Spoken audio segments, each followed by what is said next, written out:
Sarah had been different for months. Not the obvious different, no mysterious phone calls or sudden gym memberships. This was subtler.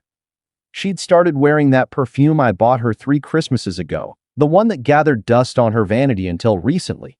Her laughter had returned, but it wasn't meant for me anymore. Derek worked at her marketing firm. 32, divorced, drove a BMW that cost more than our annual mortgage payments. I'd met him exactly once at Sarah's company picnic. Firm handshake, perfect teeth, the kind of confidence that comes from never having your dreams deferred. She kissed my cheek with lips that already belonged somewhere else. But here's what Sarah didn't know. I'd been expecting this moment for weeks. See, I'm a data analyst. Numbers don't lie. Patterns emerge whether you want them to or not. And my wife's pattern had become crystal clear. She was building towards something. Every late meeting, every girls' night, every new dress hanging in our closet was a breadcrumb leading to this inevitable question. That evening, I did something I'd never done in our 12 years of marriage. I followed her. The restaurant was downtown, intimate lighting casting golden shadows across couples lost in conversation. I parked across the street, engine running, heart hammering against my ribcage like a caged bird desperate for freedom. Then I saw them. Sarah emerged from Derek's BMW wearing the black dress I'd complimented her on last month. But she wasn't walking into the restaurant. She was walking away from it, Derek's hand in hers, heading toward the Marriott 3 blocks down. My hands gripped the steering wheel until my knuckles went white. This wasn't dinner. This was something else entirely. I should have driven home, should have packed a bag, called a lawyer, started the machinery of divorce that would carve our life into neat legal pieces. Instead, I walked into that hotel lobby. The elevator dinged softly as I reached the 3rd floor. Room 314. I'd watched Derek slip her the keycard earlier, their fingers lingering together longer than necessary. The hallway stretched endlessly in both directions, corporate carpet muffling my footsteps. I raised my hand to knock. Then I heard something that stopped me cold. Crying. Not passion. Not the sounds I'd tortured myself imagining during those sleepless nights. Sarah was crying, deep, wrenching sobs that seemed to tear something fundamental inside her chest. I can't keep pretending, her voice carried through the door, thick with emotion. We both know what this is, Derek. We both know I'm already gone. Derek's response was gentle, understanding. Sarah, you don't have to feel guilty about choosing happiness.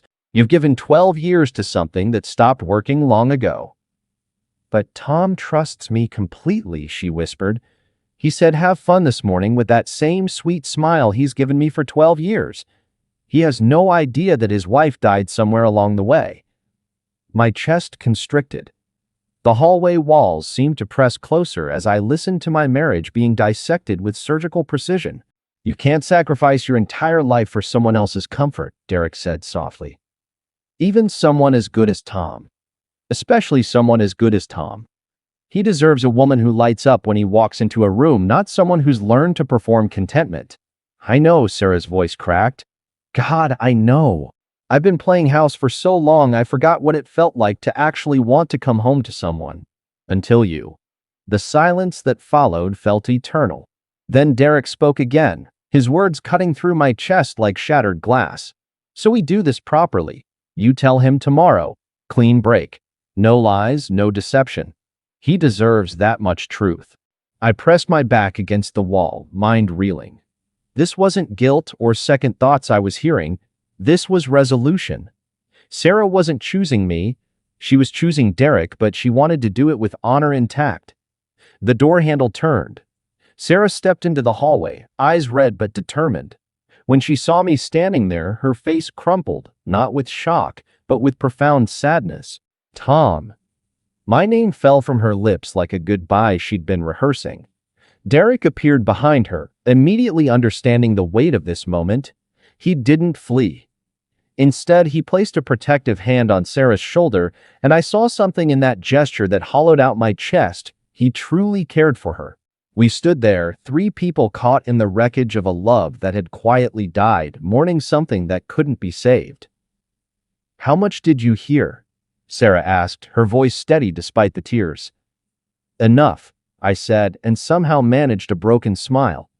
Enough to know you're trying to do this the right way. Her composure finally shattered.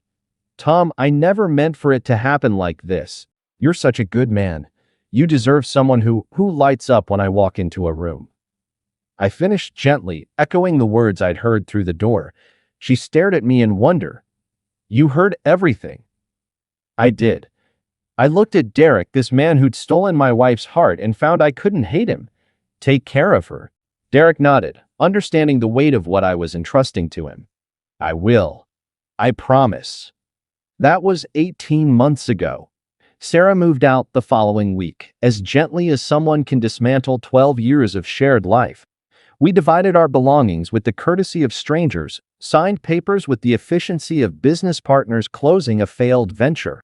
She married Derek last spring. I wasn't invited to the wedding, but our mutual friend Jennifer showed me the photos. Sarah was radiant, genuinely, luminously happy in a way I hadn't seen since our own wedding day. That smile, the one I'd fallen in love with at 24, was back. Derek had kept his promise. He was taking care of her. I live alone now in our old house, though I've repainted the walls and rearranged the furniture until it feels like a completely different place. Some evenings, when the loneliness sits heavy on my chest, I catch myself wondering what we could have done differently. Whether love was something we'd lost or something we'd never really had. But then I remember that night in the hotel hallway, the way Sarah looked at Derek, the way he looked at her, like she was something precious he'd never take for granted. That's when I know she made the right choice. Last month, I ran into them at the grocery store. Sarah's face lit up when she saw me, and for a moment, the awkwardness melted away. We talked about work, the weather, safe topics that skated around the crater our marriage had left behind. You look good, Tom, she said as we prepared to part ways. Happy. So do you, I replied, and meant it completely. Derek shook my hand, firm, respectful, man to man. Thank you, he said quietly, and we both knew what he was thanking me for. As I watched them walk away, Sarah's hand tucked into Derek's elbow, I felt something I hadn't expected, peace. She was where she belonged. And maybe someday I would be too. Sometimes love isn't about holding on. Sometimes the most profound act of love is knowing when to let go. People ask me if I'm bitter, if I hate Derek, if I regret not fighting harder for my marriage. The truth is complicated. I'm heartbroken, yes. Some mornings I wake up reaching for someone who's no longer there. But hatred? No. How can you hate someone for loving your wife the way she deserved to be loved? How can you resent her for choosing the life that made her whole? Sarah taught me something in that hotel hallway that night. She showed me that real love, the kind that transforms and endures, isn't about possession. It's about wanting someone's happiness even when that happiness doesn't include you. She's happy now, genuinely, completely happy, and somehow knowing that makes the loneliness bearable. If this story moved you, hit that like button and subscribe for more real stories about love, loss, and the courage to let go. And remember, sometimes the greatest gift you can give someone is the freedom to choose their own happiness, even if that choice breaks your heart.